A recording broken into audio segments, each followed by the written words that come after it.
ভিত্তিতে আমরা বিভিন্ন জায়গায় আছি, বিভিন্ন অভিযানে যে দেখি যে আসলেই কোনো ভিত্তি নাই। এবং এই বাড়িটাই আসলে অভিযান চালানো কি কারণে? এই বাড়িতে অভিযান চালানো যাবে না, এই ধরনের কোনো আইন আছে কিনা? না, আমি সেটা বলি না, আমি বলছি আসলে কোন তথ্যের ভিত্তিতে অভিযান চালানো হয়েছে? সব তথ্যকে আমরা প্রকাশ করতে বাধ্য। আপনি যে তথ্যটা আমাকে দিয়ে বলেন যে স্যার অমুক জায়গায় মোবাইল কোর্টে যান, সেই তথ্যটাকে আমি সবাইকে দিয়ে দেবো? আমি সেটা বলি না, আপনি যেটা বলেছেন কোন তথ্যের ভিত্তিতে, এই তথ্যটা চাওয়াটা তো ঠিক হয় না। মানে সেই বহিরাগতদের পাইছেন সবার বাড়িতে সব প্রার্থীর বাড়িতে ওই অভিযানগুলো হয়েছে কিনা? না, হয়নি। শুধু একটা প্রার্থীর বাড়ি এরকম তথ্য দেয় অনেক।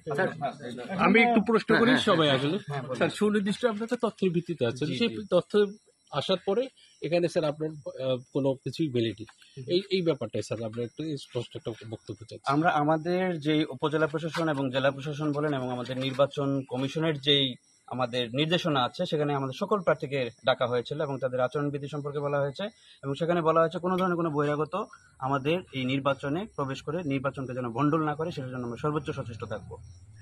এবং উভয় পক্ষ বলতে আমাদের এখানে যারা প্রতিদ্বন্দ্বী প্রার্থী আছে সবাই অভিযোগ করছেন তাদের অন্য প্রার্থী, তাদের প্রতিদ্বন্দ্বী প্রার্থী সম্পর্কে, যে না, এই উপজেলায় বিভিন্ন জায়গা থেকে আমাদের বহিরাগত লোক আসছে, সেটা কলাপাড়া থেকে আসছে অথবা বরগুনা থেকে আসছে, বরিশাল থেকে আসছে। এই জন্য অলরেডি এটা আমাদের সেকেন্ড বাড়ি যেখানে আমরা সার্চ করছি।